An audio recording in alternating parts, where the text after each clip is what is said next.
Konawe Utara lebih sejahtera dan berdaya saing.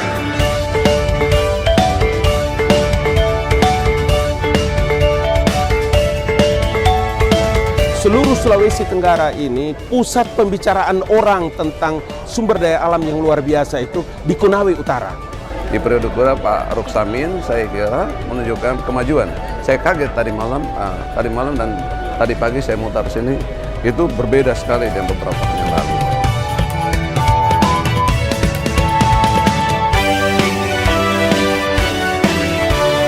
Memang sudah seperti itu. Karena setelah yang kita hormati adalah provinsi-provinsi, rasa-rasanya sudah seperti gubernur.